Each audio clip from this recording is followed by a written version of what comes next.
Ladies and gentlemen, we are live. Episode number 25. Got my guy Courtland Soll in the building. What's going on, man? Appreciate you being here, bro. Appreciate you, always. Yes, sir. So for those listening that may not be familiar, tell us who you are, man. Take us through the journey, who you are, what you do, where you've been. Definitely. So as you mentioned, I'm Courtland Soll. I'm 24 years old. Come from a great family, man. My parents have been married for 27 years. My younger sister actually passed away in 2005 when I was 4 years old due to surgery. She had a hole in her heart when she was born. So through that, from there I went to Halls Ferry Elementary, went to Cross Keys Middle School, went to McCluer North High School. After that, I went to Tower Grove Christian Academy. Then after following that, I went to St. Louis Christian Academy. That's where I graduated from. A lot of people don't know about St. Louis Christian Academy. It was a small school in Lafayette. Probably had about, no lie, bro, probably like 27 kids. And I'll say about 17 of us played basketball. So it was like 10 kids that just were in the area that went to school. It had a daycare in it as well, elementary school at the bottom floor. We took classes on the top floor. It was geared to just really basketball, like IMG or something like that, but much smaller, of course. Then from there, I went to Rend Lake my freshman and sophomore year. Then I had a COVID sophomore year at Illinois Central College. And then junior and senior year, I was at Missouri Baptist University, where I currently school now and take classes. So from there, yeah, I'm employed at Larry Hughes Basketball Academy right now. And yeah, I love God, love Jesus, man, and just continue to deepen my relationship with him and continue to devote my life to him. So that's my bio for right now. For right now. I Exactly, like that. Yeah. We're still building, still Much growing. more to go, definitely. That's fire, bro. I like that you led off with family. Mm-hmm. Got that thing tatted on me. Man, I feel it. Like Man, this. I got my sister's name right here. Yeah. Yeah, it's big, bro. Yeah. It's everything, bro. It's the foundation. It's like, because you go into the world, that's how you're introduced to the world, how things work. Like, talk about that foundation and how that's made you the person that you are. Definitely. So I came up in a lovely household. My parents showed nothing but love, care, support. I might have not always been open to it. Of course, as kids, we were naturally rebellious. And, we sometimes, things go in one ear and out the other. But honestly, they raised me in the best way that I can really ask anybody to. Had my grandma on both sides, my grandpa on both sides. And it's been wonderful. I can really say my mother is a hard worker. Like she has her own business. It's called Anointed Cake Creations by Carla. She bakes cakes, cookies, cupcakes, things of that nature. And that's where I get a lot of my drive, I feel, from. And my father, he grew me. He allowed me to grow up with a basketball in my hands, man. He was probably one of the best high school players in high school. I think he went to a school called Math and Science Academy. It's closed down now, but he was a great player, bro. And they just introduced me to a lot of stuff. And like I mentioned before, man, I wouldn't say I was always understanding of what they were trying to teach me. But now just getting older, I've been open to understanding, and now it's shaped me into who I am today. I grew up in the church, in the Missionary Baptist Church. I grew up in the church, man. And I can say I never was open to God. Like, it's because I grew up in it. So it was just, natural. It was just like, okay, I see this every Sunday. It was kind of just something I did weekly, and it wasn't really ingrained into my mind. I would say I didn't have my own relationship. It was just, feeding off of, what they were doing. But now going into it, I see like how much it actually means to have your own relationship with God. And I really give them the thanks for it, because without them, man, I wouldn't be anywhere I am today. And honestly, I look up to them a lot, man, because losing a daughter, sometimes it's hard for me to even fathom, how you can continue to be so great parents after something like that, and it's like, I struggle with having memories about it because I was so young.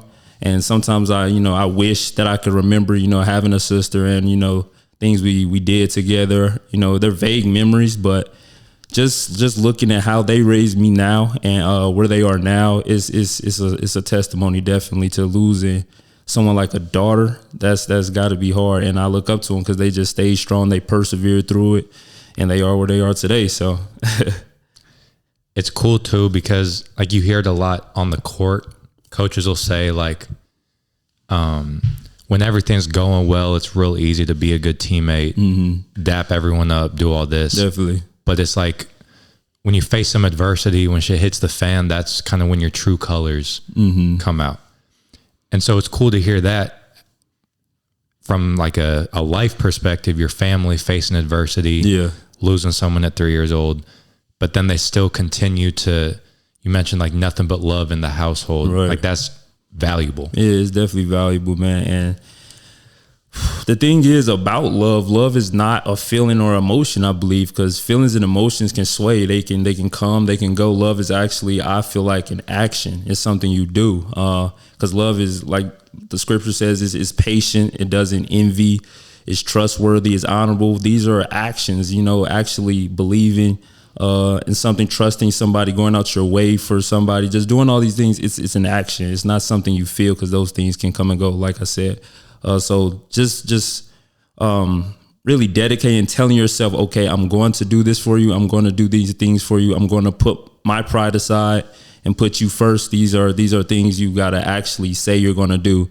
Like the biggest action of love was God giving his son up for us. That wasn't out of emotion or feelings. It was an action that he did that, and Jesus died for us. That was an action, something he did. Now, of course, emotion and feelings comes with love, but initially love is a decision that you make. It's an action. So yeah, love is big though. Love is big. I got a list on my phone on the notes app of bars that other people have spit on the podcast that like stick with me. Right. I'm gonna write that one down. Do it. You said love is an action. It's an action, bro. Not a feeling or an emotion. You said earlier, so you referred to God as, you said my relationship with God. And I think that's very important. Another thing you touched on earlier that I resonate with, and I'm sure millions of other people, you grow up and parents are saying something and you're like, yeah, whatever. Right. And then I've started to realize the past like 3-4 years, maybe like 2 or 3, but I'll kind of circle back and be like, oh, damn, they were right. Exactly. Yeah. And so you grew up in the church. So was that like, so you kind of mentioned you kind of just go there growing up, right? But you're not really like resonating with it, absorbing it, or like what's the journey to finding your relationship? Right. Honestly, not resonating with it. I wasn't even listening, bro. Like it was just me and like friends in the church that I grew up with, and we just in the back, like not even on the phones, man. We just talking quietly, playing, things like we had children church, and they would teach us little things in there. I can't say I remember exactly what they used to teach us, but I would just say we used to just block off all of that. I remember one time as a kid, I looked at the Bible for the first time, and I looked at it and I'm like, bro, how does people actually read this huge book? Like it had so many pages and the words were so small. I'm like, there's no way. I said, all right, I'm going to start reading it from today.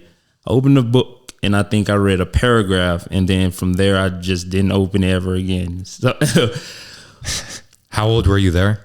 You did that? That's a good question. I would say I was probably about maybe anywhere from 8 to 10. Okay. I would say, yeah, I was young. I was legit for sure. So, but now my journey with God now, man, whew, I've been waiting to share my testimony, but I feel like this is a good platform to share it on. So I'll definitely share it. So at Illinois Central College, my COVID sophomore year, I had a pretty good year, averaged almost 5 assists. I was 28th in the country in assists. And I got offered by Culver Stockton, St. Mary's, William of the Woods, and Shawnee State University. It's in Ohio. So I committed to Shawnee State, and I was told to write a scholarship essay. And basically, I used AI a little bit, and they caught on to it, and they basically revoked my entire scholarship. And this is a scholarship essay that I didn't sign up for. I was basically forced to do it by the coach telling we want you to get this money, do this essay. And I'm in a I'm in a cold dorm in Ohio by myself, away from family. It's like 9 at night, bro. And I'm like, okay, I'm gonna do this. So got on AI, used it a little bit, and I got a call. I'm getting my hair done by my girlfriend, and they called. They said, bro, they revoked your scholarship. That's what the head coach at Shawnee State told me. He said they revoked your scholarship. So I'm like, wow. I broke down crying. Didn't know what to do. My girlfriend's trying to comfort me. I'm like, man, what am I going to do? Because I committed here, and it was about probably 2 weeks before school starts. So I'm like, what am I going to do? So, of course, Chris Forrest, my guy. Shout out to Chris. Man, come on, bro. Contacted him. He was like, we're going to set you up for a meeting, you, Coach P. Ingram, and we're gonna have a conversation, try to get you in. They try to help me, get to Culver still. They was locked up on scholarship. So he's like, let's do it. We'll take you in. So initially I was looking to redshirt. We had a few injuries, so they decided to, play me. So I'm like, okay, cool. Season started off pretty decent. At this time, I'm still not on my walk with God, obviously. So I'm getting into the season. Shout out to Keon Bashman. He might not even know this, but he was a big reason why I committed to Christ. He probably doesn't even know. I never told him. He never talked to me about it. It was just the way I saw him walk, the way I saw him talk, the way I saw him read scripture and read the Bible, the way I saw his posts and how he used to just post scripture and post inspirational things. I'm like, man, that looks good, and it sounds good, and I know it feels good. So I'm like, let me give it a try for myself. So in about December, I went out there, took a leap of faith, and went for God. And from there, man, it was of course joyful when you first began. And then I got injured. I had a high ankle sprain at Missouri Baptist, and I sat out 6 games. Came back, and I would say this. I had 5 DNPs, so I didn't play for 5 games. While you were healthy? While I was healthy. Okay. Yeah, post-injury. And I probably had 5 more games where I didn't play more than 5 minutes. So through that, mind you, I probably never came off the bench in my life. I've been a starter every place I've played, every school I've played, I've been a starter. And going into this, I'm not seeing no minutes. I'm not seeing no hardwood, man. And it's like breaking my confidence. And I'm just wondering, like, is this even for me? So through this, I'm with God now. I'm praying constantly. And now I'm starting to I'm starting to find myself outside of basketball. I'm starting to, still show up to practice and work hard. I'm still smiling. I'm still confident about who I am, because now I'm starting to find my identity outside of basketball. Basketball has always been my identity. That's who I was. That's all I did. That was my number one priority. It was nothing else. It was just only basketball. That's what I was. That's who I was. So walking with God, I started to see, life, like I said, outside of basketball. So going on, season ended, and P. Ingram moved to Maryville. So Taylor Jarvis, shout out to him, called me and told me, his plans for the next year, and told, he wanted to still, offer me a scholarship. Man, I didn't know what to do, because of course previous year I didn't play much. So I'm like, should I even go back? So it took a lot of prayer, man, a lot of prayer. And I stayed patient. I trusted. And I'm like, okay, I continue to stay strong with God. And basically, he just walked me through everything. I'm getting revelations. I'm just continuing to be strengthened. I had a piece that I couldn't understand, basically, and I just knew it was God. So I had to give him all the glory. I had to commit. And basically, when the year started, I'm gonna ask you, how many minutes do you think I played the first game? I'm gonna say, let's go 15. 15. I played 0. DNP. First game of the season. So now I'm like, bro, I'm not doing this again. No way. Like, we're in OKC, big venue. I'm like, no way I'm going to do this again. I'm like, God, I thought you already, did your work on me in the previous season. How many minutes do you think I played in the last game of this season? 30. 37. 37. So I sat on the bench for 3 minutes. So what I'm trying to say is basically, I believe God took basketball away from me so I could find him, because my identity was found in basketball, not in Christ. My number one priority was basketball, not God. He took basketball away from me just to show me, yo, I need you. I need a relationship with you. I need your life, basically. And he took that, and as he seen me committing myself to him and continuing to devote myself to him, then he gave me basketball back. And then I started to play a lot of minutes. I started to play well. I started to find joy and passion in the game again because of the relationship I built with him and everything that I was doing. And I would say I won 2025 AMC All Tournament Team. All glory to God, of course. And basically, he just been working in my life ever since, man. And I can't be thankful enough that I know somebody that is so perfect, that is so sovereign, that really calls us to rely on him. Somebody that actually calls us to come to him and shed tears and to grieve and to be sorry. Like, to know somebody like that, man, I feel like a lot of people are missing out. But I want to encourage everybody to actually build that relationship with God, despite where you think you are in life.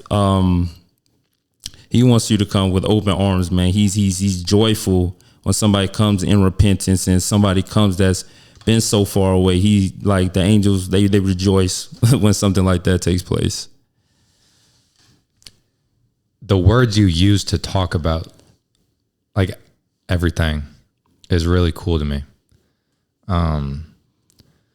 So we'll get to that in a minute. I like that you brought up Key. Mm-hmm. Shout out to Keon. That was episode number 23. Big shout out, man. Go check it out. Phenomenal episode. Love that conversation. We talked about how there is sometimes this mask maybe that athletes put on to essentially fit in the locker room. Okay.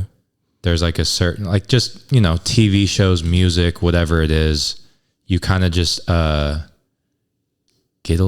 you like agree to just get along and fit in, you know. Right.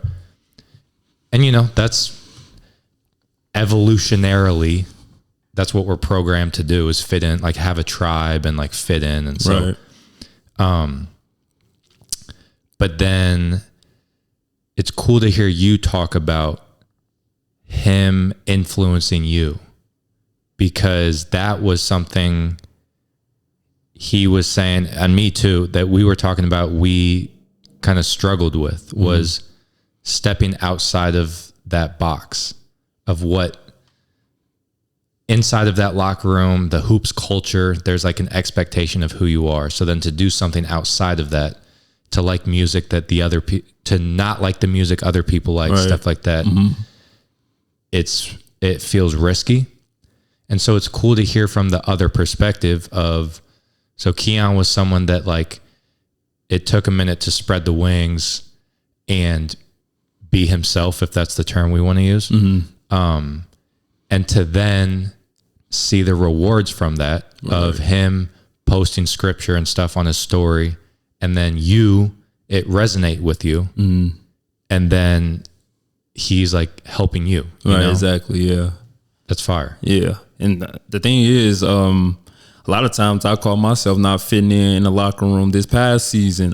Just the conversation guys would have, and I'm not judging them in any way, because everybody has their walk, everybody has, you know, their life, and we all are different. I'm not judging them in any way, but I know that a lot of conversations they would have, I couldn't even couldn't add to. Like, I had no value in the conversation because it was just so out of pocket. And it's like, I was like, man, let me just get on my phone. Like, what are you guys talking about? You know, people just cursing. Like my guy, one of our freshmen, he would just use God's name in vain so much. And I just had to tell him, yo, stop. Like, and people would be like, yeah, bro, like, you need to stop. And it's like, bro, y'all don't even do it. But just the music they used to play as well. Like, I cut secular music all the way off. I only listen to I listen to a little soul, but I listen to Christian music, of course, gospel music and Christian rap. I love Jackie Hill Perry, but I would say definitely I just had to go my own way in a sense. I tried my best a lot, of course. On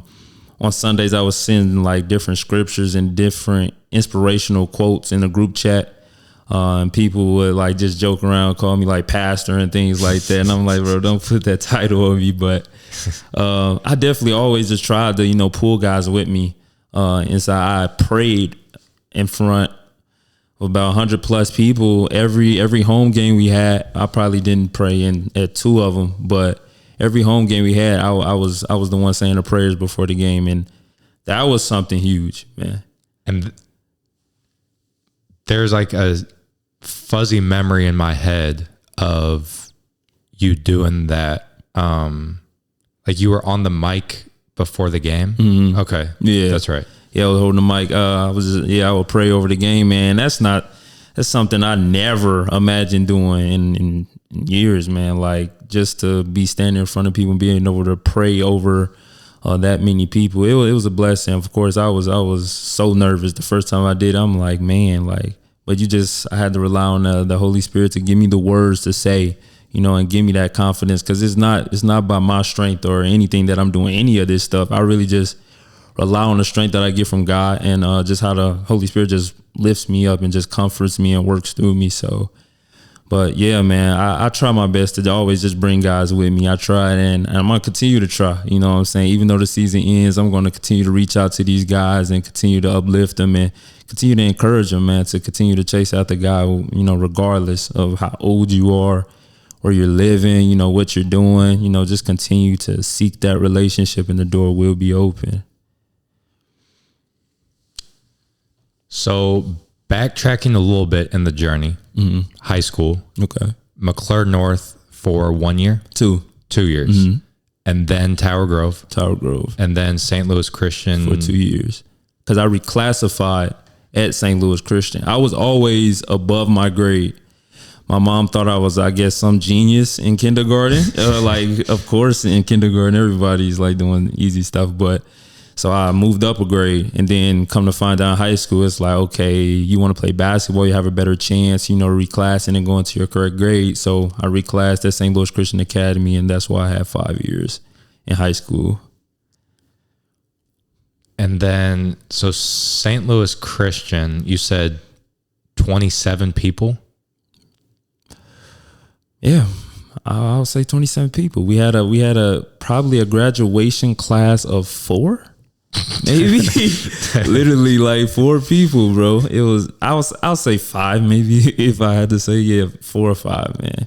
Keon Bashman was one of them that graduated with me. So, and then he was saying Jordan Nesbitt was there. He didn't graduate the same year as us, but he was on that team. Yes. Was Tiki? Yes. Tishik Musaka. Yes. Yeah. That guy. Yeah, he was on that team. Alpha Chimbabwe, I believe his last name is. We had Ramon Woods. I'm not sure if a lot of people know him, but he was at MHSTV camp. He played against Julian Newman, short, stocky guy. He was ripping Julian Newman, and they was going at it. It went viral. He was on that team as well. And then another guy, Jackson McCoy, he plays overseas now. But yeah, we had a pretty good team. We were top 5 in Missouri, the state of Missouri. So yeah.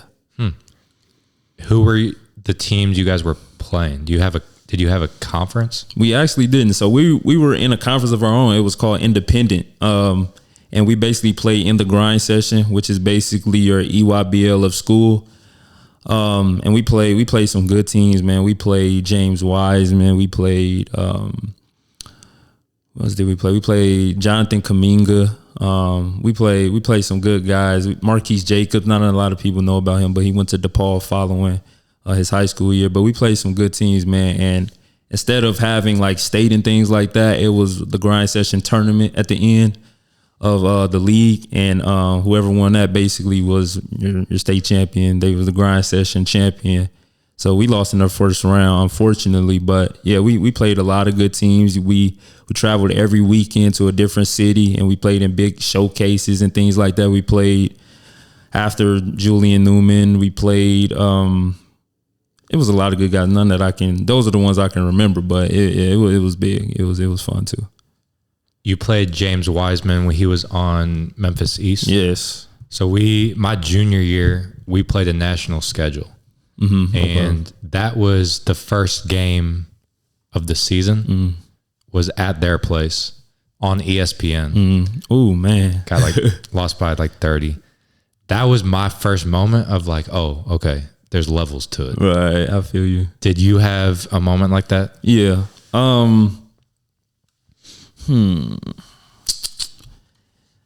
I would have to think real quick, man. Because McCluer North, I didn't even play varsity. So freshman, sophomore year, I was freshman team, JV team.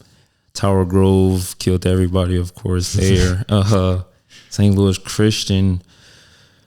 I would say we played Charles Bassey. I'm not sure if you're familiar with that name. Aspire Academy. Charles Bassey, I believe, is in the NBA right now. But he was like 6'10", bro. And we were playing a 2-3, and he would just flash to the middle. And of course, when like the ball goes to the wing, if you're the opposite wing, you got to drop down and take the middle. So he's flashing from the opposite block coming to the middle, and I got to take him away. And I'm like, bro, like this guy's huge and he's killing, bro. I'm like, I can't stop this. I'm still scoring and things like that. But it's like, bro, yeah, it's levels to this. Like this guy's pro. The thing. Another realization I had came to when we played Jonathan Kuminga. So we come out, they're full of a lot of like African and Congo guys, and we're like, we don't really want to go, man, these guys can jump high, they're super athletic, might not be able to shoot the ball well, so let's go a 2-3. That's what we came out in.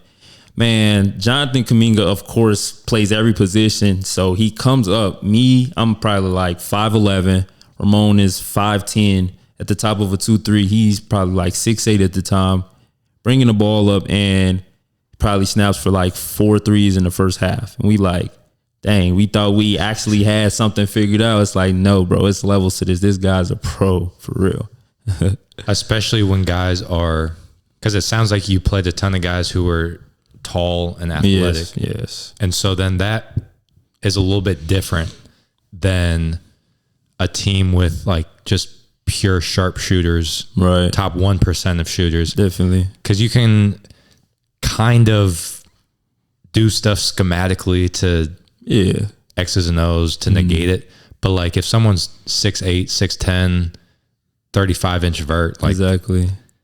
Not much you could do. We can't do anything about that. Especially if you got Tashik Musaka, like he's what, 6'11", but he's also like 170 maybe. Yeah. You know what I'm saying? So it's like it's not too much you can do with that. Like, you know, he can do a little bit, but he's definitely overpowered. So, and he was young. Like he was like a 8th grade freshman at the time. So yeah. You know where he's at now? Is he still hooping? No, I don't know actually. Because he thrives off of Snapchat a lot. I don't have a Snapchat, so I don't recall. I don't know where he's at. So 5 years of high school. Yes. Was that, I would imagine from like a schoolwork point of view, you might not have been a fan of it. No, not at all. I've never been a fan of school, man. And I would say that's kind of my downfall in a way, but I've been my girlfriend actually majors in neuroscience. So like her priority is school, mine is not. She's been encouraging me a lot to focus on school. So because of her, I've been a better student, but I still don't enjoy the work. No, 5 years of that. And I'm in my 5th year of college. So it's like, I've definitely elongated. Oh, wow. Yeah, I've definitely elongated my academic process, bro, and it's been a lot. I'm ready to graduate. I'm really eager to graduate. But yeah, from a student standpoint, man, it hasn't been fun, honestly. But hey, I've enjoyed being a student athlete. Definitely, I wouldn't change it, bro. From a basketball point of view, it would have to be beneficial. Just have like an extra year under your belt. Do you feel like the game got easier that 5th year of college and high school? Okay. High school, I wouldn't say easier. I became more knowledgeable, of course, and I was better, but I wouldn't say the game was easier because of who we were playing. These guys were still very good, and they were progressing as well. These were NBA players, you know what I'm saying, D1, NCAA players. So I wouldn't say it got easier. Now, college this year, I would say was easier than previous times, and it's because I found my role, basically. I found the role. Last year, I was thrown in at point guard. I've never really been a point guard. I've always been a two guard, but I have qualities and skills of a point guard. But this year, I went straight to the wing, so I was able to fit in and be exactly where I needed to be, and I would say it flowed easier. So yeah, fifth year at college, it was easier, and that's why I feel like I had the season that I had. But regardless, man, like I said, I wouldn't change it. It's all been fun. Those 5 years of high school, 5 years of college, it's been fun. It's been a ride, man. When I had Keon on here, he was talking about his journey to finding God and how that came in his. It always trips me up, but he just played 1 year at Mobap, right? Yes, 1 year. Okay. So it was like beginning of the year that season. He developed his relationship, and he said that the game began to slow down. My follow-up question to him was like, do you think it was because maybe there's like a weight lifted off your shoulders? He pretty much agreed with that. Do you have any similar experiences like that? I would say, man, the preparation to games, it came with a lot of anxiety, overwhelmingness, regardless of my being, in a relationship with God or not. But what I would say is prior to that relationship with God, I would be heartbroken if I didn't have a game, if I didn't have a good game, or beforehand, I was like, man, I got to have a good game because like my life depended on it in a way. And I'm like, I got to, but having a relationship with God, now I'm like, bro, my life is not all in this stuff. And it made the game more peaceful. I found more peace with the game because now I'm like, if I don't have a good game, it's okay. Like life isn't over. I know who I am. I know who God says I am, not who these people in the stands or these fans or friends think or what the refs think, coaches think, or what the game even thinks. It's more just like, I know what God thinks. I know who I am. So if I don't have a good game, it's okay. We can go to the next game. If I have a good game, hey, thank you, Jesus. You know what I'm saying? I'm to the next one regardless. But I would say I found more peace with the game. Definitely. I was getting overwhelmed towards the end of the season because it was just like, I don't know. I just was getting anxious before a lot of games, and just the preparation of, you got to be here at this time. You got to do this. We got to be here. We got to leave at this time, film at this time. We need you this amount of minutes and film this time. And it started to become a lot, man. And I just had to continue to find that peace through it all. And it was because of God that I was able to continue to persevere regardless of what was going on. So I would just say, yeah, man, I definitely understand where he's coming from when he made that statement. Earlier, you used the word secular. Mm-hmm. What does that mean? So secular is basically anything, I would say, that talks about drugs, sexual activity, gang violence, just anything that is not of, basically, that comes from the heavenly realms. Anything that is man-made, you could say. Anything of that nature. I can't really tell you, of course, the exact definition, but that's what I would say. Anything that is basically in that nature, like I said, violence, drugs, sex, stealing, robbery, gang violence, things of that nature, Okay. Yeah, because I've always equated it to the material world. Mm-hmm. Right. So it sounds like I'm in the similar ballpark. Yeah, that's why I said heavenly realms, because like you said, earthly. So yeah, it's like, yeah. And so the reason I asked that is because you were saying like you used to get anxious about like the crowd and all that stuff. I've the people I've talked to say very similar things as you, where like when you develop that relationship with God, it's like, it's levels to this stuff. Mm-hmm. Like we talked about earlier, like the material world and everything that comes with that. So like the opinions of other people, what they're saying, mm-hmm. what the timeline is talking about after the game, right, all that stuff. And before you develop that relationship, you're on that level. So like you're saying, and I was the same exact way. I was kind of tripping about, you know, what other people were thinking, how I was looking on the court, mm-hmm. you know, the accessories and whatnot. Right. But then once you develop that relationship with God, you're up here, mm-hmm. and it's easier to objectify it, look at it.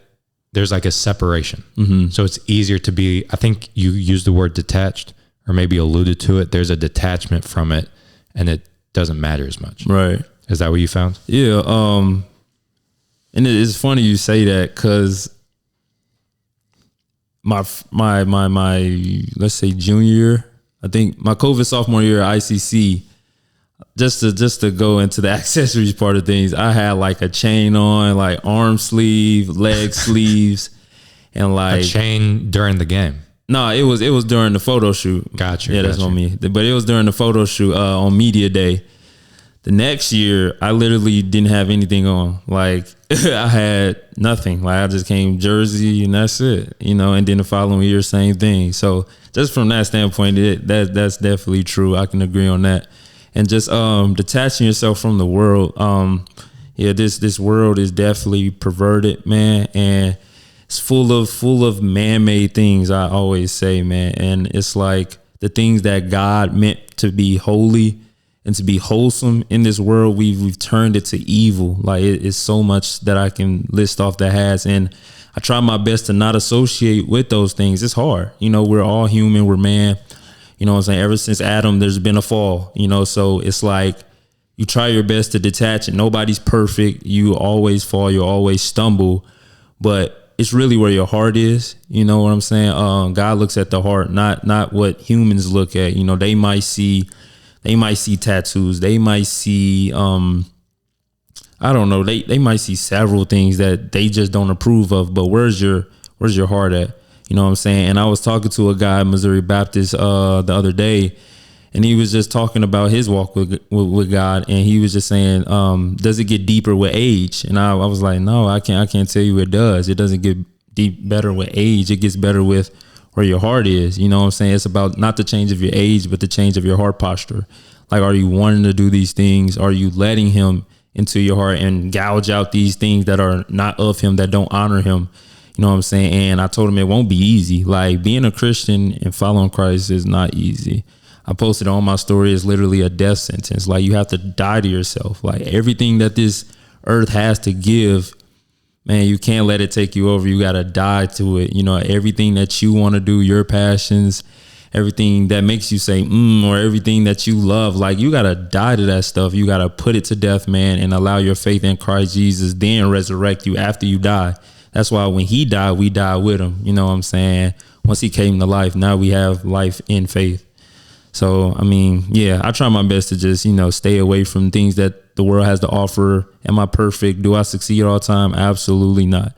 But I know that I want to, and I know that one day I will be able to be in a place where I can be super confident that when my time on earth is over, that I'll be able to see the face of my Father. So, heart posture. Did you just make that up? No. Did you hear that somewhere? Yeah, I did. From where? Pastor Philip Anthony Mitchell. He my pastor as well, Pastor David Hawkins at Live in the Word Church. Shout out to Pastor David Hawkins. But they talk a lot about heart posture and basically where your heart is, and basically from the, let me say, what you speak and what you do usually comes from the heart. In the heart is pride, is sexual immorality, impurity, greed. All of these things are stored in the heart. And once you start to have faith in Christ that he's delivered us from that, and that his death has relieved us of power of sin and things like that, then your heart shifts, and now you're being transformed, and now your heart is becoming cleansed and it's becoming more pure. And that's what I mean when I say like heart posture. Like you're allowing him to change your heart, because the heart is where everything comes from. That's where everything flows from. So that's what I mean by heart posture. That's added to my notes. That term, I like that a lot. It's huge. There's a book I read. I've read it like 3 times, but it told I think it's called a fable. It's like a fake story to like illustrate the point. Right. Okay. And it was talking about like, it was a prostitute and, what was the other guy? A monk. Okay. And they both, so like the monk lived next to the prostitute. The monk like meditated under a tree every day and was doing all the non-secular stuff. But as he was doing that, because he's right next door to the prostitute, so he's seeing all the people come in and out, and he's like judging her and, judging what she's doing and, like, what a terrible person, whatever it is.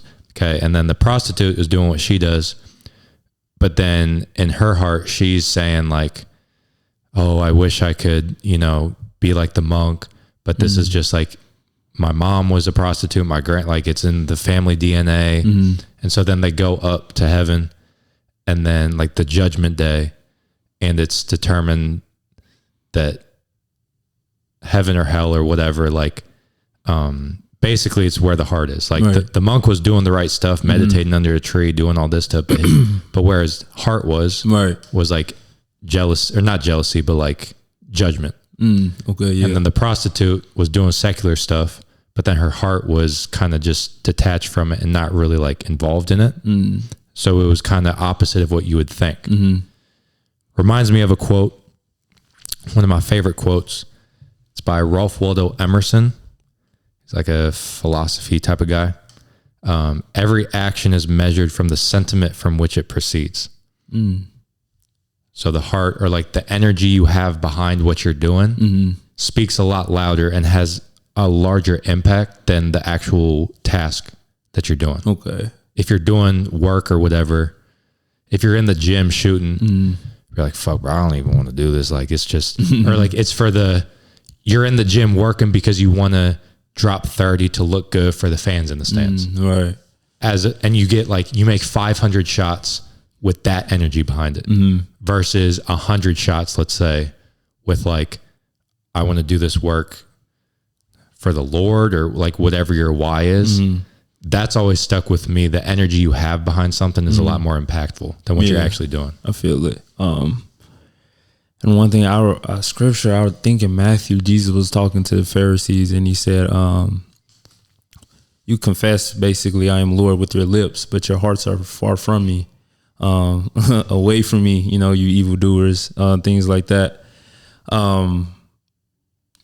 And it's big because like from the outside, we may be saying these things, we may be doing these things, and things may look good, but like you said, where's your heart at with these things? Like, do you actually want to do them, or are you doing these things as it's a burden? A lot of people may like prayer. You may pray in front of people or around people or even by yourself as just marking off a box, a check box in my Christian box. I just need to pray today. Or are you looking at it as, man, like this is a conversation, a devoted conversation I'm having with my creator. Like as creation, I'm having a conversation with someone that is seated high on the thrones. And I'm really looking at it like that. My heart really is needing that and thirsting for it. I'm yearning for that conversation with him. Or is it just like, I'm going to do this just to say I did it, or I'm going to do it just so they over there see me praying. They think, oh, he's a great Christian. But inside, I steal on Saturdays. I'm jealous of my neighbor, and things like that. It's like, bro, where's your heart at? And that's why I think 1 or 2 Corinthians, man, it just says focus on the things that are unseen, not the things that are seen. And the things that are seen, a lot of it is materialistic, it's fake, but the things that are unseen are within us, and that's again the heart. Where does your heart sit, man? You can't see it, but usually you have to clean the inside of yourself before the outside. You know, it goes from in to out, because once you clean your heart, then your actions follow up. You know, instead of trying to look good first and then, you know, cleaning the inside, then it doesn't really follow up that way. But just, you know, dealing with your heart, dealing with your insecurities, your imperfections, dealing with that first, then allowing your actions to showcase exactly what your heart has been through. That's more the testimony right there. Episode number 22, maybe. I had shout out to Aiden Prophet. He hoops at Neosho Community College. You know where that's at? Yeah. So he was talking about how in his journey, he used to pray that he would like drop 20 points. And then he said, now he realizes like, bro, God doesn't care about that, you know? So that kind of speaks to what you were saying. And then stuff you touched on earlier was really interesting to me, how like you referred to it as God taking basketball away from you because he needed a relationship with you. Yes.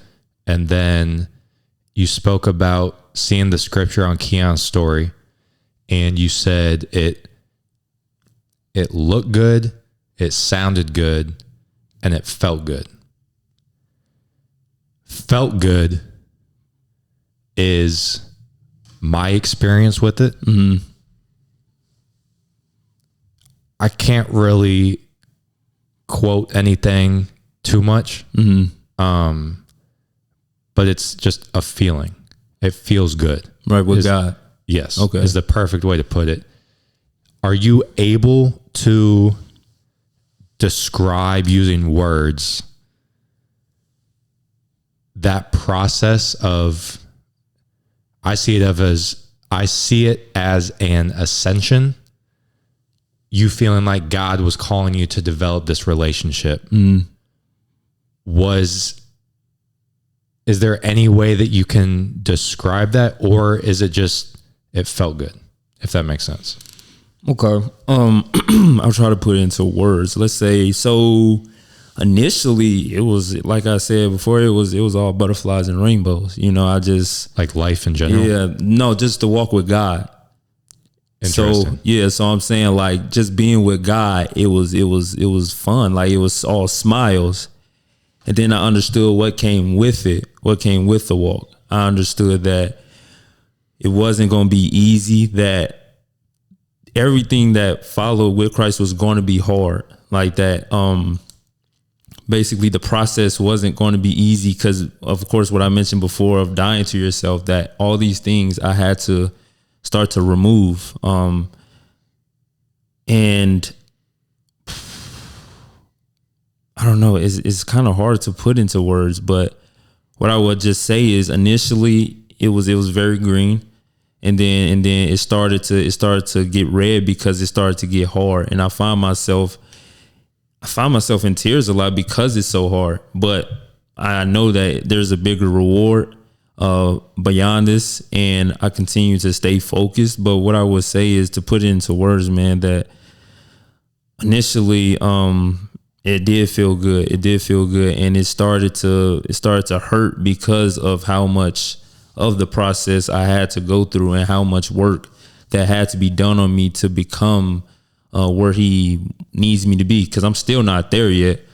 Still, have a lot of work to do. There's still, things in my heart that may not honor him in a way. But the thing is, before I didn't know that, so it was easy. It was basically easy. But the walk, it will never be easy. It'll always, be difficult. With the difficult, it is beautiful because you know that you're serving someone so glorious and he's doing these things with you. So you're not alone, but it's definitely hard, especially because of where we are on earth, which is such an evil world. We're being attacked daily by Satan himself, through all these earthly made things. Spiritual forces are still alive, in this world today. And yeah, basically I would just say, man, it's never been easy, of course. And like I said, initially it was, but now I understand more about it, that it's not easy. Was the difficult the difficulty that you talked about, was that the giving up of like the secular world, material world stuff? Basically. So the comforts. Yeah, the comforts there, that's big. So yeah, giving up secular music, giving up my desires and things that I may want. Because if I can give an example, just me not wanting to be at Missouri Baptist for that second year, I didn't want to be there. That was my decision, but prayer with God, he told me, stay patient and stay there. You know what I'm saying? And me understanding, that that's what he wanted from me, not what I wanted. I had to understand that. Difficult as in not having sex. Me and my girlfriend, man, we work hard to try not to have sex and just continue to stay strong and have faith that we've been released from sin, that we don't have to continue to struggle with this, denying that. Even cursing, like I stopped cursing, stopped smoking. I drink occasionally, maybe like some wine, with my girlfriend, but I don't heavy drink at all anymore. And it's friends that I had to, in relationships or detach myself from. And, I still love those guys, definitely, shout out to them. But I had to remove myself from them because the things that they still do, I didn't find any joy in doing or a desire in it anymore.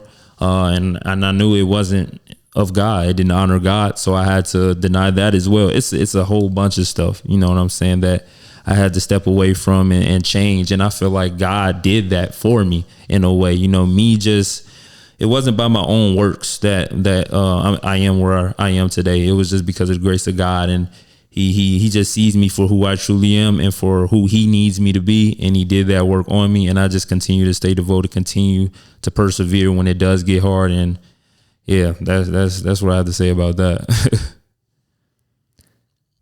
You're right.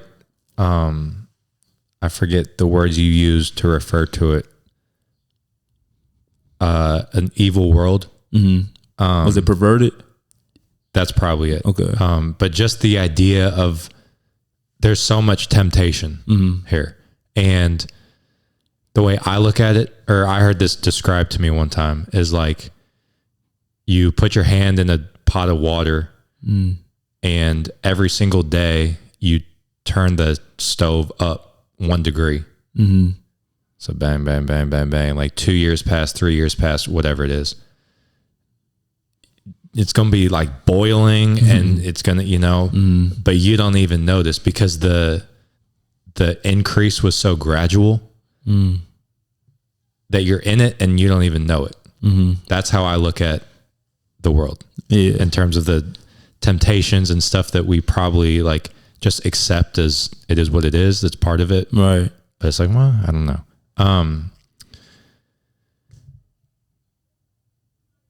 This question popped up when you described secular, and you listed off pretty much everything that rap music talks about. And that got me thinking about how hip hop and basketball are like interlocked, just the cultures.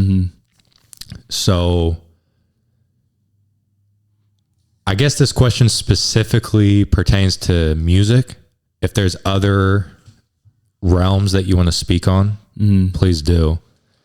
But how, like being in basketball, being a hooper, you're in that world of pregame music, layup lines, they're playing music on the speakers. How does that affect you? Or what are your thoughts on being around it and kind of not really being able to do anything about it? That's a good question. So we have weights Monday, Wednesday, Friday morning at 8 a.m. My guy usually hops on the aux and you just start playing rap music early morning. It's like drill, and the guys love it. Like it pumps them up. And these are songs that I know, obviously, because I just started my walk probably like 1 to 2 years ago with guys, so I know the songs he's playing. You know what I'm saying? I'm bobbing my head, I'm listening to it. I might rap them, but the thing is, I know that's not what I want to hear. That's not where I am, and it's not in my heart to really just continue to consist of that music basically. And But it does, I wouldn't say it affects me because I know exactly, you know, what I like to listen to. I know what I listen to, and I know that it won't have an effect on me because I've been delivered from that. So when they listen to it, you know, I'm all for it because they like it, you know what I'm saying? And it pumps them up, you know.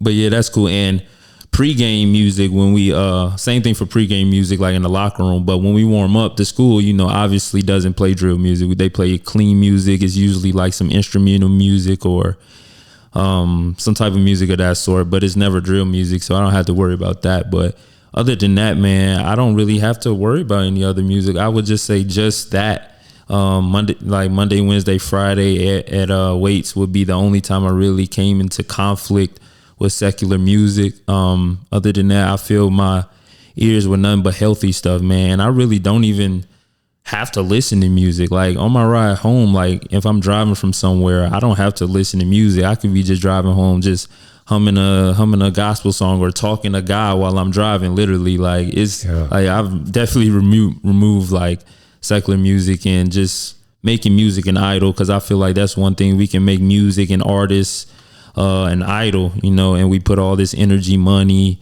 and effort into all of this music, and it's like, man, I don't think it's worth all that, because our eyes and our ears are our gate, man, and they lead to our heart. What we see, what we hear, it literally affects like what we do, what we say, and how we perceive the world that was meant again for holiness, but we perverted it. So it's like, but yeah, man, it's to those guys, I always encourage them, man, to you know, start their morning off with something more positive and things like that. But yeah, that's what I gotta say.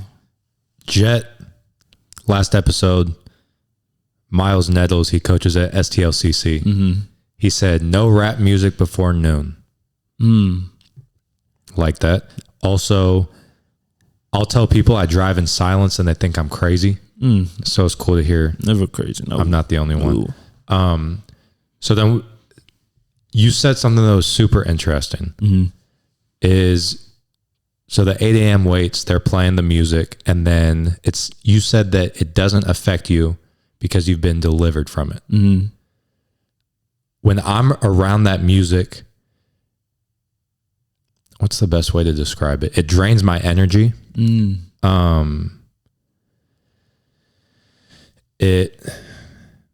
probably some like fire analogy I could cook up, but I would have to think on it. It's just like, I don't know. I just feel dirty or something. I don't know. Dirty. Poisoned. I don't know. It just feels like that dirty can mean a couple different things to different people.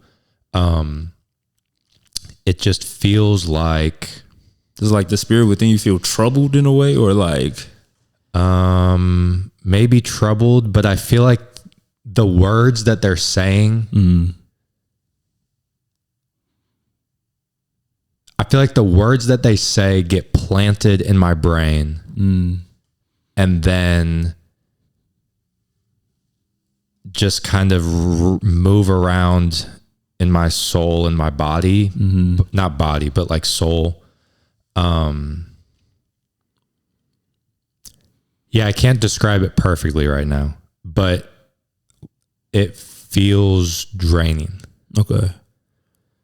And so I'm fascinated to hear what you mean by like you can be around it and not be affected because you're delivered from it. And I would say a reason why is because comparing the time I spend with God and the time I spend in that listening to that secular music is like, it's not comparable at all. Like, it's not comparable. Like, I could be in scripture, if I had to give an example, maybe 3 hours a day, and listening to that music for 1 hour. Like, it doesn't affect me because I make sure that the time spent with God has authority over anything of this world. If we you know, that we brought up secular music. So just saying, I'm in scripture, I'm praying, listening to a podcast, listening to a sermon, maybe just sitting there, just thinking, just sitting with God, just having intimate time, maybe just having headphones on and having white sound playing. That's something I like, white sound. It could be rain.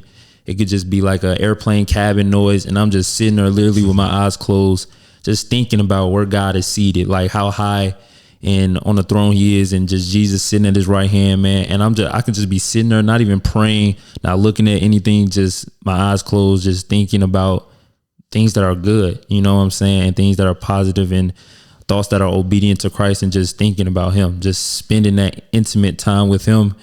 It sometimes overwhelms me. And it's just, as long as I continue to spend that much time and it continues to overpower whatever time I spend on worldly things, then yeah, I don't think it'll be able to overpower, you know, that time spent with God. Interesting. Okay. So like, yeah, because I guess if you boil it down, 8 a.m. weights, you're lifting for like an hour. Yeah, that's it. So 3 hours a week, 24 hours in a day times 7, whatever that is.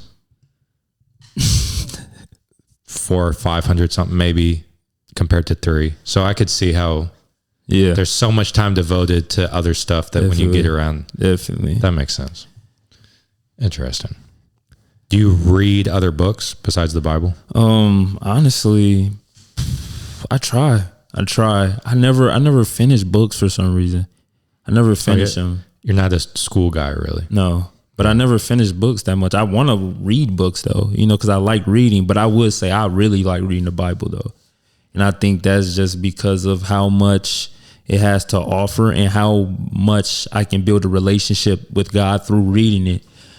And the Bible is just full of precepts, promises, prophecies, you know, things like that, and it has so much to offer that I just can't see myself not reading it. Like if I don't read it, like my spirit feels grieved in a way, because it's like, man, it thirsts for that.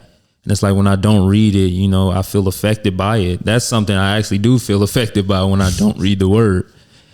So I would say that, but dang, I just had a brain fart low key. What was we just talking about? What was your question? If you read books other than the Bible. Okay. But yeah, the Bible is really the main book I read. I don't usually get through books. I don't know why that is, but I want to read books. Like I said, I try to read books, but main book I read is the Bible. Yes. I mean, shit, if you're doing that, you're cool. Yeah. So 2 years at MoBap, 1 year with Coach P. 1 year with Coach P, yes. Shout out to P. Had him on the pod. One of the first.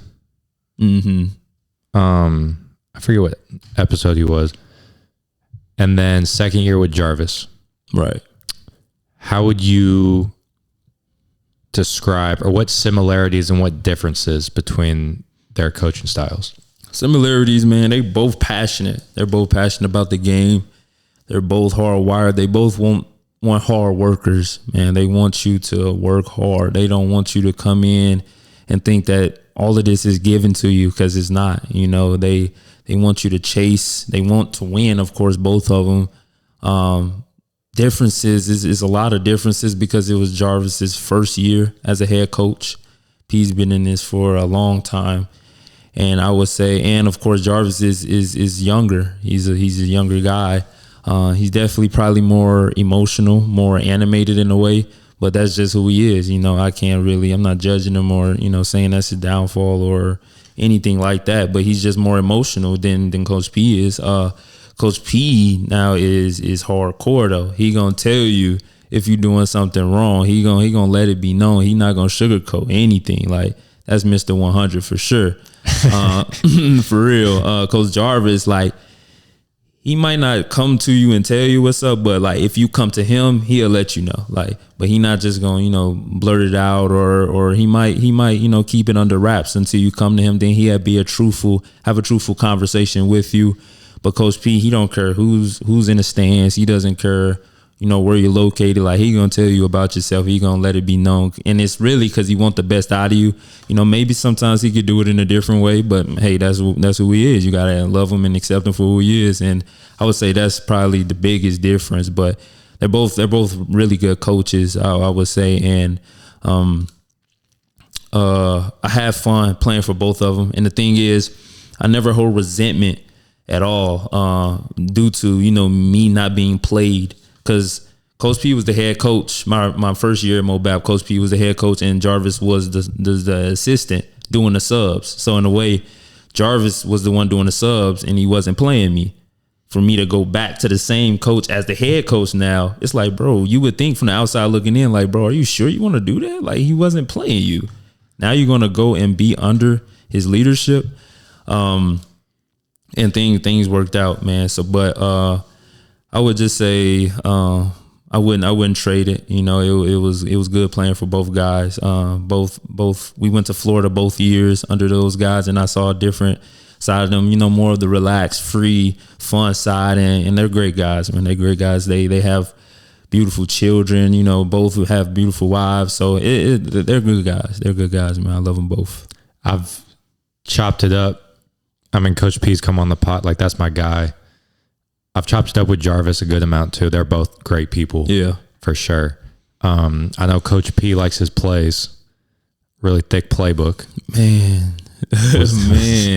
Was that a struggle for you? Man, honestly, it wasn't, because at ICC we had a thick playbook. I'll tell you, Coach P, we knew exactly what we would be running, but this previous year with Coach Jarvis, he'd throw wrinkles in the day before a game, or maybe day of game. He'd throw 3 new plays in, and I would see like teammates and guys like, bro, why? Like, why are we doing this? Like, right before the game, like, we're not getting time to prepare for this, But I would say Just Play Team app. That's a play app we had all our scout on, all our plays and things would get put on there. With Coach P, it was more prepared. This previous year, Coach Forrest did a great job preparing scout for us. But I would say I don't think I really struggled with it. I don't think so. Coach P did have a thick playbook. Now, coming back from injury, they had put in a lot of new plays that I wasn't able to see because I was maybe getting recovery or may not have been able to make it to the school due to my injury, and I missed out on a lot. So it was a struggle coming back into that, onto the court, and basically having to recover those plays and know them, little wrinkles in between and what the defense would do on, different options and things like that. So it did get difficult. But overall, man, I wouldn't say I really had a problem with it. Were there any, like, what would you say the biggest or maybe 2-3 biggest adjustments were for you on the court, maybe off the court too, but from high school to college? High school to college. Let's see. So I'm gonna go high school to JUCO, then JUCO to NAIA. So high school to JUCO, I would say the difference was I can't say that, man.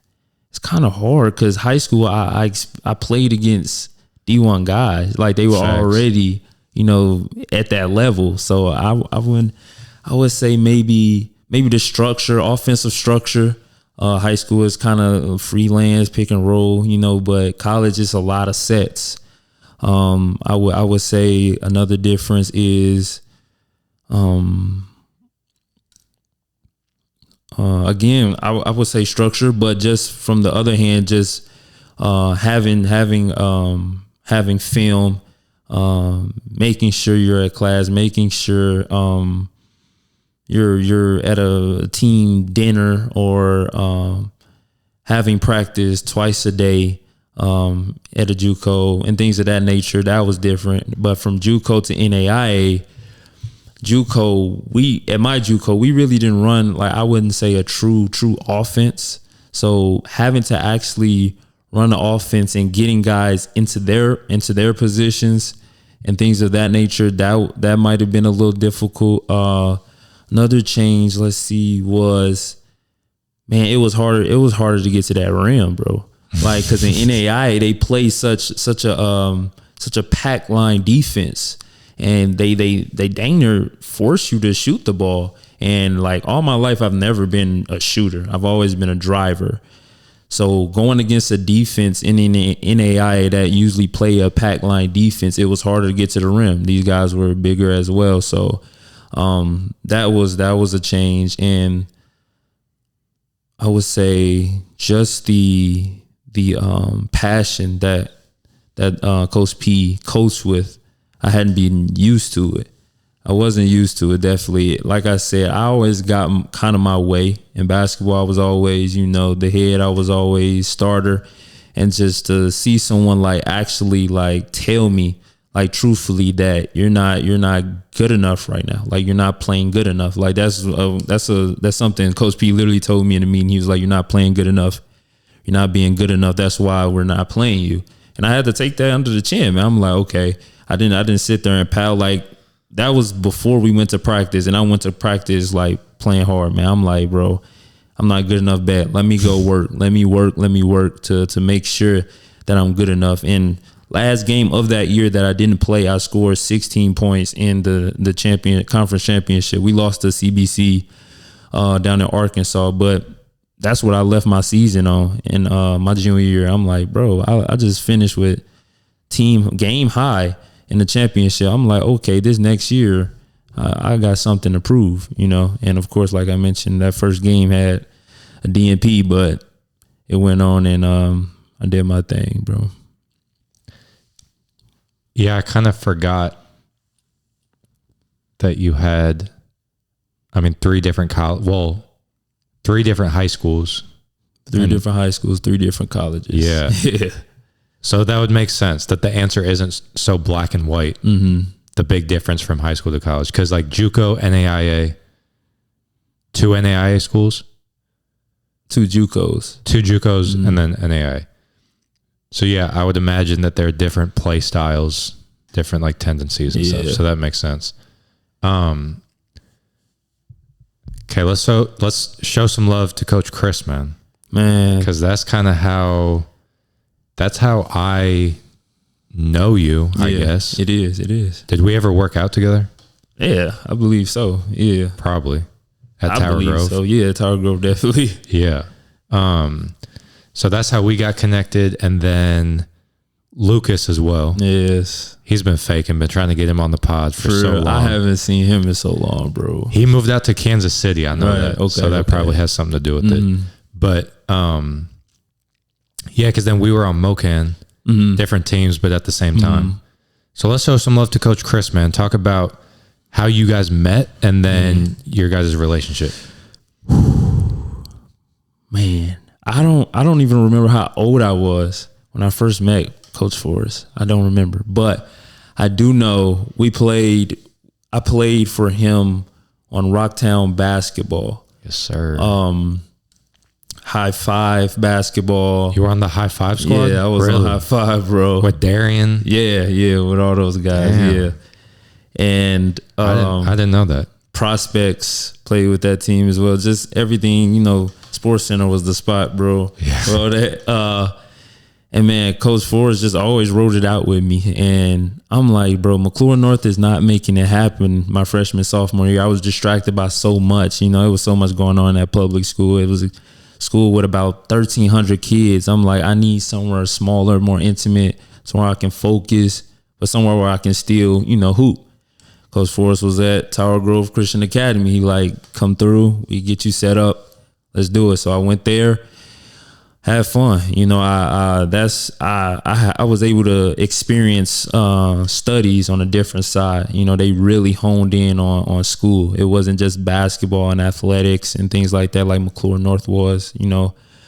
So I had to really focus. And Coach Forrest was there. He was the head coach, of course, and I played for him. And he just gave me the green light there. He gave me the keys. He trained me so much. We trained a lot.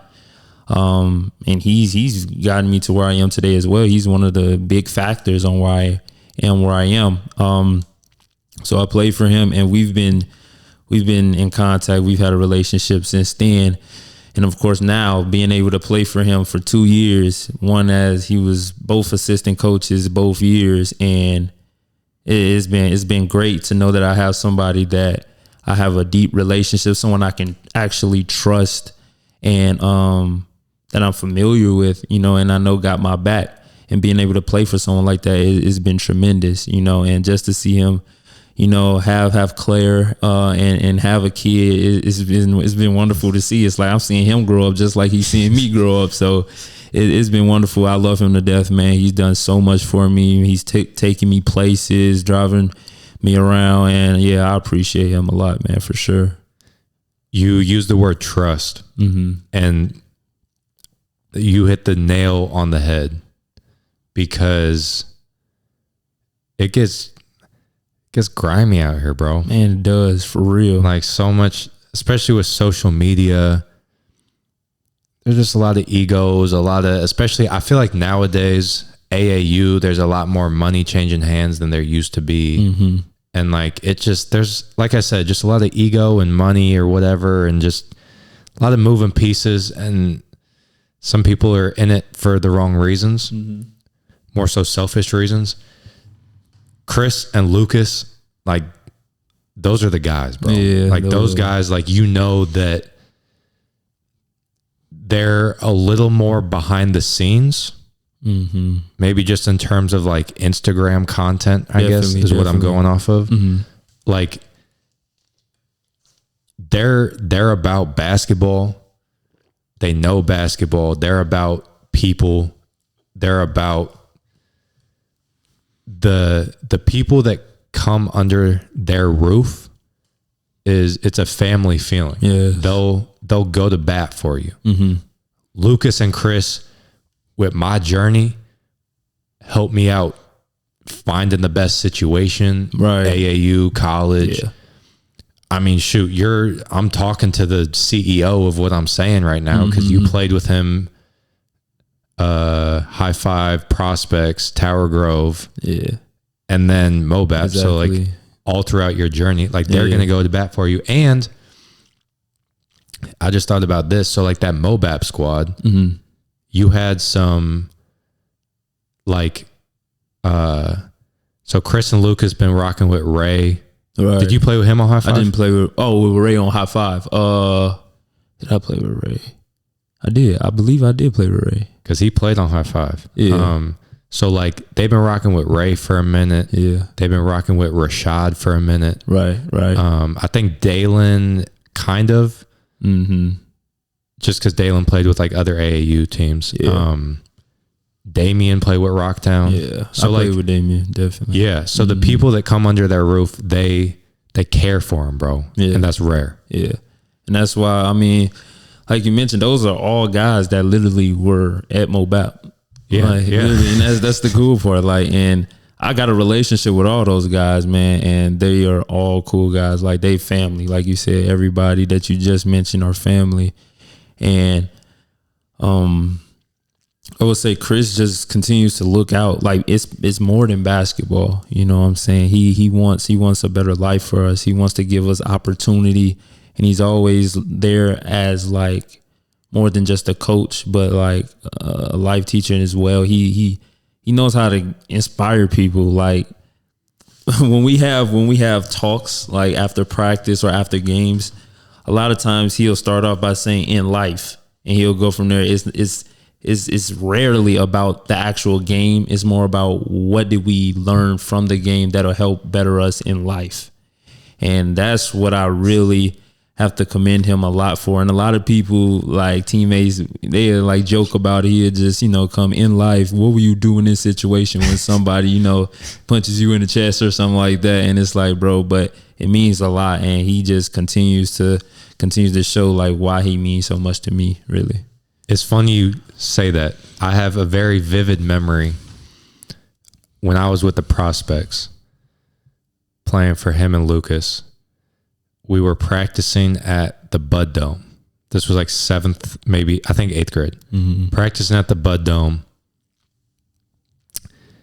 Did you ever play for Lucas? Yeah. Okay. So you know about the reach, pull. Yeah, definitely defend the win, bro. Yeah. Yeah. You would slap the floor. Yes. You're not fast enough. So we were doing that. Gassed, out of breath.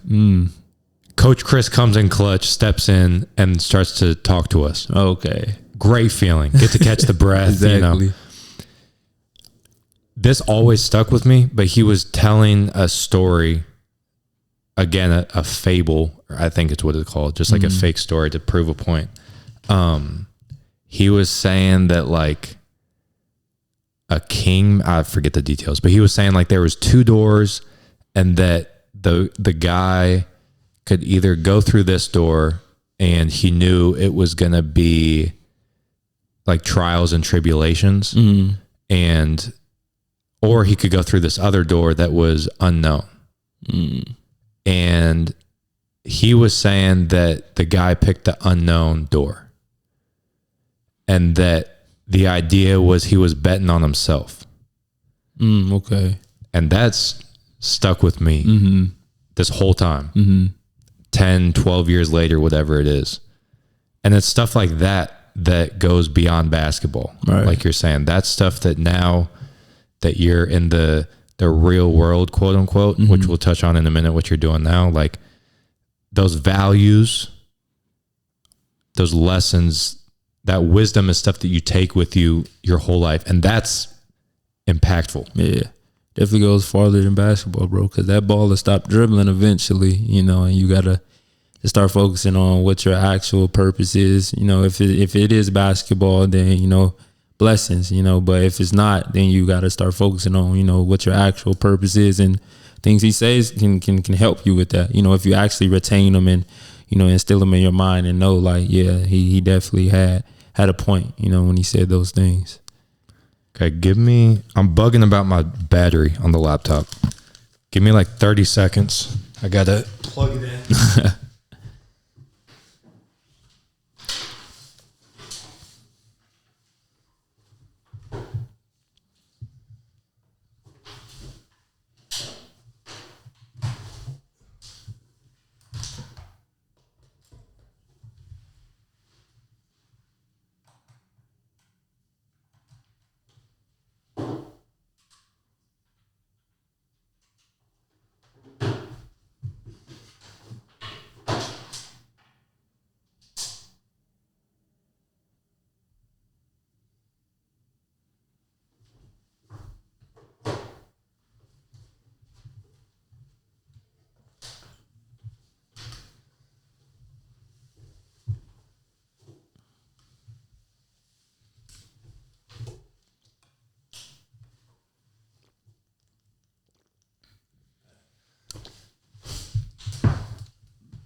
All right, bet. Back at it. First time I've ever had to do that. First time for everything, bro. Yes, sir. We had the first sneeze on the podcast a couple episodes ago. From you? Yes. So we're making history. Okay. I brought this up on the couple episodes ago. I was watching this, I guess as a conference.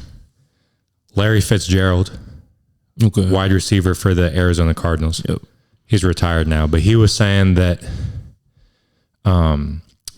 it's a red flag when people talk, or like when you talk about yourself, it's a red flag to me when you talk more about what you did than what you're doing now. Okay. That's also stuck with me. So yeah, that's the segue to what you're up to now. So you are still at MOBEP. I am. I'll graduate in the fall. And you're just doing classes. You're not hooping. Not hooping anymore. Season is over. I'm just currently taking classes right now. I also work at Larry Hughes Basketball Academy. I train kids. I'm a skills trainer there.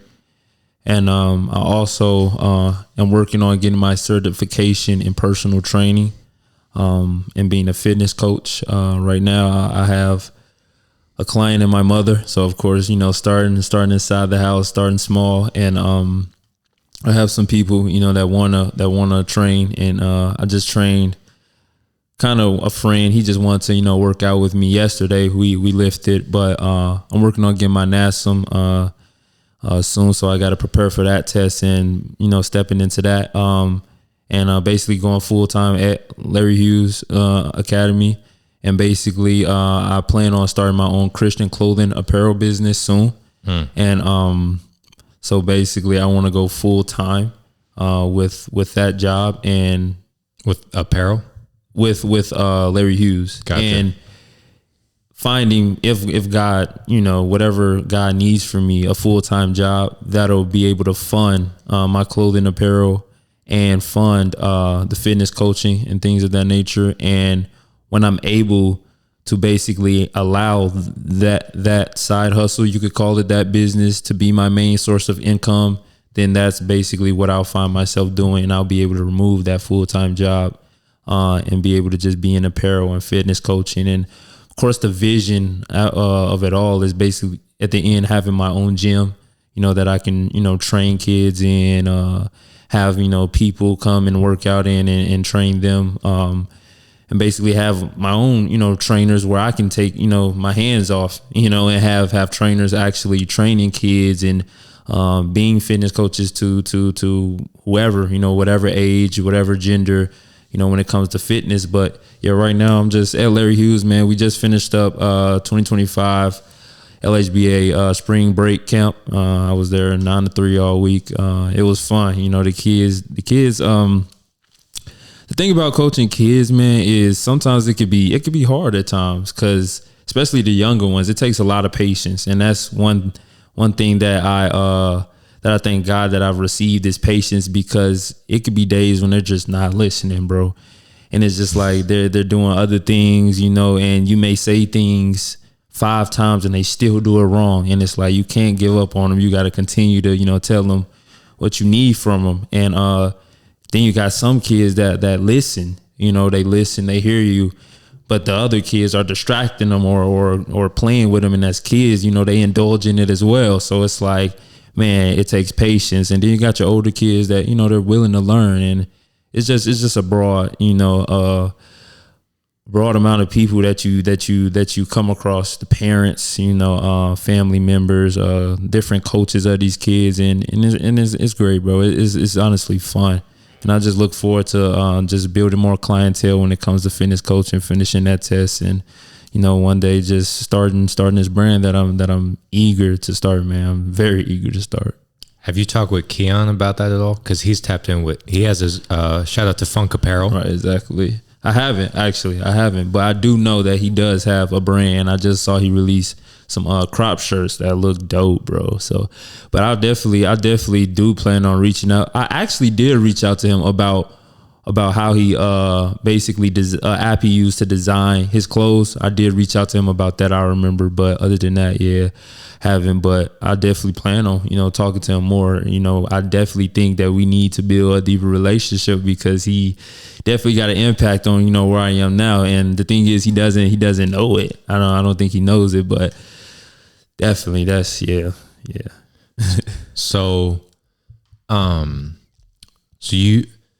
what's the goal, God willing? If I'm understanding, it's train at Larry Hughes to fund Christian clothing brand, right, and weight room personal training. Mm-hmm. And I just got offered a full-time job as a front desk specialist, basically. So I basically am just, offering memberships and at Larry Hughes. Yeah, Larry Hughes. Taking phone calls and things of that nature. And basically, I get paid a bonus for every membership that I do sell to a parent if their kids, sign up or whatever, on top of my hourly pay, on top of still training kids at Larry Hughes. And I plan on maybe coaching a team if those guys, offer me. Brandon Goss just asked me the other day if I was willing to coach and coach a team, and I was like, yeah, man, I'm down. So if that happens, then all of those things, of course, God willing, if that's his plan for my life, then that's what I'll be doing. But from where I see it now, that's what I plan on doing. And like I stated before, man, I can have as many goals, as many dreams that I have, and sometimes I despise setting goals, because I like to just live in the now and not boast about tomorrow, because I'm not even sure if I'll be here tomorrow. I'm not sure if I'll be here next week or next year. So I literally just walk in God's will for my life and whatever his will is for me, because I told myself, I'll be at Shawnee State. I'll be in Ohio, I'm about to go crazy. He snatched that away from me. So that kind of taught me, like, I need to just focus on now, be a good steward over what I have now. So then when it's time to step into this new phase, that I know I'm ready for it. Yeah, goals are interesting because I do think you need some sort of direction, a general ballpark that you're aiming for, right, and a rough outline of how to get there. But for me, I would imagine for you, shout out to Sam Briscoe, head coach of CBC. Had him on here episode 5, 6, something like that. The idea that 5, 6 years ago, whatever, some random time, if you were to tell me or you that we're doing what we're doing right now, like I wouldn't have that on my radar. I couldn't even imagine it. Never would have predicted it. Exactly. So it's this balancing act. Right. But you're locked in. You're kind of, you got the sniper on, you know? Like you exactly. have a general idea. It's always good to have a vision, at least. You know, God always says to write your vision down and make it plain. You know what I'm saying? You don't have to do too much on it. Just have a general, viewpoint on what you want to do.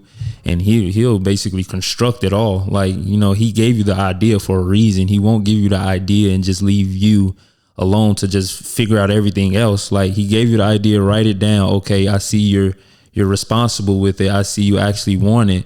Now let me put it into place for you. Let me put people that will help you in your life to achieve that. Let me give you the finances for it, and let me give you more knowledge and wisdom to achieve whatever that goal is. Do you have to go at a certain time? I don't. Okay. Maybe, I don't know, 15, 30 minutes ish. Okay. Maybe. We'll see how it goes. I just want to go into a little more detail about the 3 things that you're doing right now. Okay. So Larry Hughes, you said you just finished a spring camp. Yep. And do you also have sessions? I'd imagine it's mostly group sessions. Yeah. Is it you're running the show? Yeah. Most of the time, yes. Do you have the freedom to do whatever drills you want, or is there a certain curriculum? Most of the time on Sundays, so Brandon Goss is what I guess you could say manager of the location. He usually sends out a curriculum or a guideline on what we need to, teach them, what we're kind of covering, and what the session should look like. But then it's really up to me of how I actually implement it and how I actually make it happen. And I work on Tuesdays and Wednesdays during those sessions. The sessions go from Monday, Tuesday, Wednesday, and Thursday from 5:30 to 7:30. It's usually 5:30 to 6:30 is kindergarten through 4th grade. And then from there to 8th grade is 6:30 and 7:30. And yeah, I'm usually just there warming them up, then go through dynamic warm-ups and go through ball handling, stationary and transition. Then come back and just, really just cover whatever it is for that week. It could be one dribble jump shot. It could be behind the back to a 1 foot layup. It could be passing cuts. It could be pick and roll, whatever the case may be. But yeah, it's usually me and usually two other skill trainers that are working that day. But I would say, that for the most part, I'm usually, the one running the show when it comes to that. So the other 2 or 3 trainers have their own group on their own hoops? So we usually split them up after when they warm up, basically running and, just getting stretched out and things like that. Ball handling, they do all together. And I'm usually, instructing that as well. They go get water. Then when they come back, if the numbers permit, we split them up. And then we have one group work on something, another group work on another. And then they switch and, vice versa. And yeah, it's usually one skills trainer working with one group, the other on another basket working with another group. And so you'll get the email on Sunday. Mm-hmm. Let's say the focus is, you said 1 dribble pull-ups. Mm-hmm. So then from there, you have the freedom to cook up the drills and everything. Yep. Do you find yourself implementing stuff that Chris had you do, or how do you like come up with what you're doing? All the time. I rarely like go on Google or YouTube to like look at what I can do, because I've been in it for so long that I know exactly what helped me get better or what I found fun or what I enjoyed, and I just give it to the kids to do, and I know that it'll be beneficial because it benefited me. So that's how I look at it. Of course, a lot of things Chris did were very challenging. They were very beneficial, like I stated. And yeah, that's how I come across a lot of the drills that I do cook up is just from, my past. So. And so then training at Planet Fitness, are you an employee at Planet Fitness? Yeah. No, not at all. So that's just really, like I stated, I only train my mom there, and she has a membership. Gotcha. And the other guy that I just worked out with, he has a membership there as well. But what I plan to do is basically, whoever I have, I want to go to a gym, maybe Club Fitness, it could be Planet Fitness, it could be Edge Fitness Club. I haven't made my decision. I'm kind of just working on waiting till I, get certified. And then when I do that, get a membership, and whoever my client is, having them as my guest at that gym, and then bringing them in and working them out in that way. Or if they have a membership wherever their gym is, if they want to invite me to their gym and I come in as their guest, then we can go in and then, train from there. But like I said, eventually I want to have my own gym so I don't have to worry about those things. Okay, I was going to circle back to that. So you mentioned the idea, the goal, the plan of having your own gym and then having like employees under you and stuff. Right. By gym, you mean like weight room? Yeah. Okay. And a basketball gym eventually. Definitely. Yeah. I want both. For sure. Both. So the NASM certification, basically you pay money and to take a test. Yeah. It takes you through a course. Yeah. Study session. Yeah. And so as someone who doesn't really like school, right. How's that going? And the thing is, a lot of times in school, there are things that I'm less passionate about. I'm actually passionate about the body now. I wasn't before, but health. And of course, like I stated, my girlfriend is into neuroscience. So it comes with a lot of things like that, anatomy and just the body, health, medicine, all of that stuff. And that's what NASM is geared to. And I feel like I've become passionate about that. So I feel like I would devote my time, especially since it is required for me to carry out the vision that I would like to do. It's not, I wouldn't say required, but it's definitely beneficial in a way to start what I want to do. So I would think just because I'm passionate about it, that I would devote my time, that I would basically succeed in that study. I know, like you stated, I haven't been good in school. I have never had a liking for it, I would say, but just being able to do this like on my own time, and it's something, that it's not forced on me to have to do, because I feel like the only reason I am in school is because of basketball. Sad to say, sorry, Mom, but that's how I feel about it. Since I'll be passionate about it, something I can do for me, then I'll definitely get it done.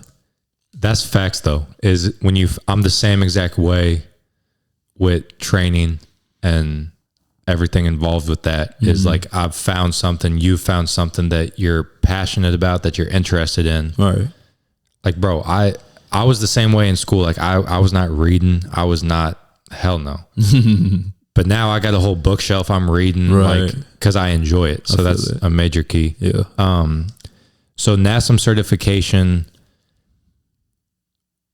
it's like quizzing you on anatomy, like what muscles and stuff, or like muscles, protein, like cells and enzyme and just different things of that nature. And it basically takes you through study, and you study, and then you go into a proctored exam or a non-proctored exam. And basically the proctored exam obviously looks better on your resume because it's proctored and they know you didn't cheat. Non-proctored doesn't look as good, but it's still, it's still accepted. But yeah, they take you through a study session of these things, and it's different sessions. You go through those, and then it prepares you for the test, and then you take that test and you become certified. Proctor, what's the difference? Non-proctor. So proctored is when basically somebody is watching you through a webcam, watching you take the test. Non-proctored is nobody's watching you. So okay, and then Christian clothing brand. Is this an idea right now? Have you made steps in the material world? So COVID year 2020, I actually started Next Level Apparel, and I sold merchandise. I did sell, and then I stopped. So this is basically a rebrand now that I have God at the forefront of it. And now I'm changing it from just kind of a clothing brand to now a Christian clothing brand. And it actually has a real powerful vision. Like I really have a good vision on, I've drawn mission statements out, I've drawn the plan out, all of it, the audience I need, the purpose, the description, all of it, I've written it out. Beforehand, I didn't, I just kind of went in it as in like a easy, money scheme that I could, make money off of. Now I'm doing it for a bigger purpose, and it's really just to glorify God and really just to pull others in using clothes, in a way. But yeah, I've sold merchandise before, but now I'm sort of rebranding and getting ready to sell more with a totally different makeup, and I plan on doing that in the fall. So. I love that idea with clothes, because like you have a message behind it. I'm not exactly sure what you're cooking up, if it's like Bible verses on here or what it is, but regardless of how it actually looks, you're spreading the word, right? Person wears a shirt, goes to a Cardinals game or something. I don't know, whatever. He's around like 20,000 people. Exactly. They all see it. Right. They see it, the thoughts get put in their head, start spinning. Yeah, that's the thing. Yeah, literally. And like on top of that, just not only the clothes, but just me as a person, those people like being like, okay, I see these clothes. Who's the person making them? And then seeing me, seeing my testimony, see how I'm living. Now they're drawn into, who I am. Now they're like, okay, how did he get this way? Okay, God, maybe I should give God a try. And it pulls them into the kingdom, him using me just with clothes though, because it's something I'm passionate about. So it kind of puts passion and purpose together, in a circle, and it evolves, because a lot of times I've had mock-up hoodies and I put them on. I went to Six Flags in the summer, had a mock-up hoodie on, and I got countless of thumbs up on it, countless of what's the word I'm looking for? Compliments. Compliments. So many compliments on that hoodie. Looks good, man. Keep doing what you're doing. I need a hoodie like that. Things like that. And it's definitely great to see, great to hear. So that's one thing I just really pray on to make happen, and I really want to continue to devote my time to it and allow it to really grow. I really want it to grow. And then that was going to be my last question was, so you mentioned hoodies. So are we doing t-shirts, hoodies, joggers, backpacks? What are you cooking up? First, I want to go with hoodies. That's my first drop.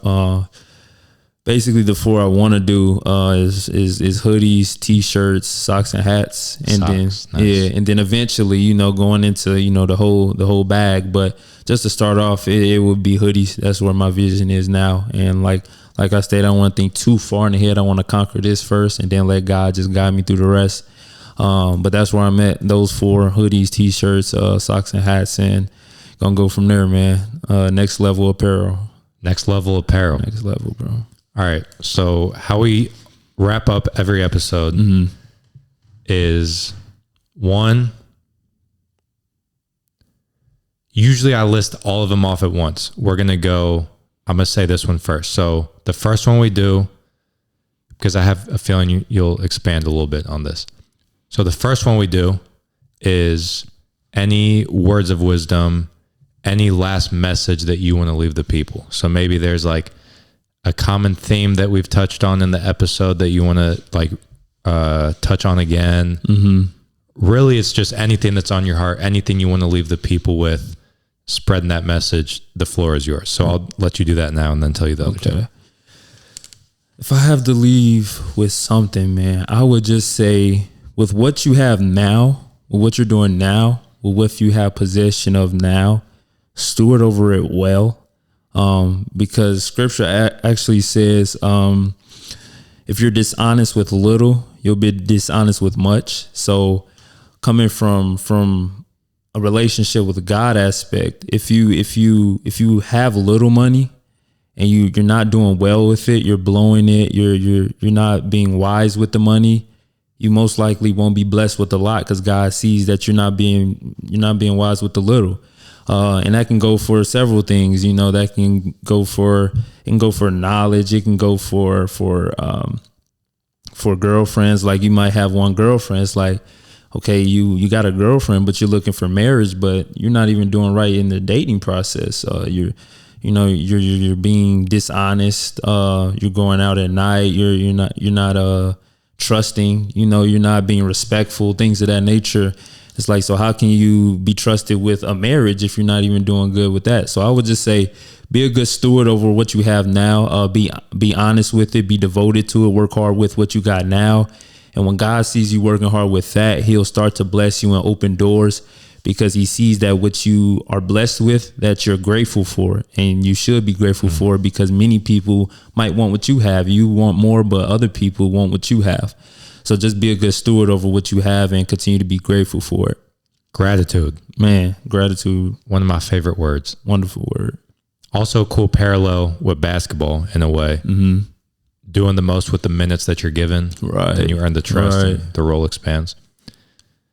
So the final two is the first 15-ish episodes. I always left it open for you to give any shout outs that you wanted. Some people didn't really have any shout outs, so I kind of stopped asking it. If you have any shout outs, you're more than welcome to.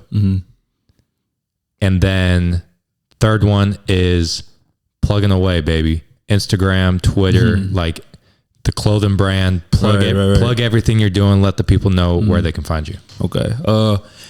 I want to shout out my mother, my father, Courtland and Soll. Got them tatted on my wrist as well. Amazing people. Like I said, been married for 27 years.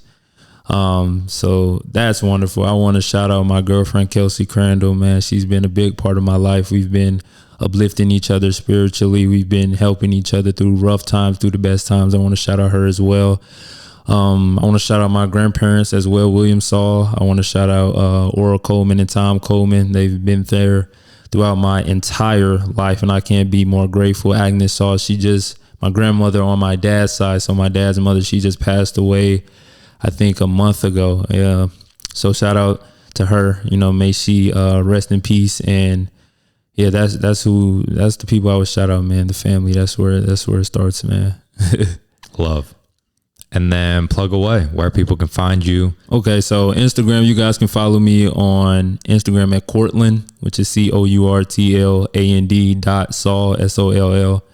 That's just my name. And honestly, that's the only social media I'm on.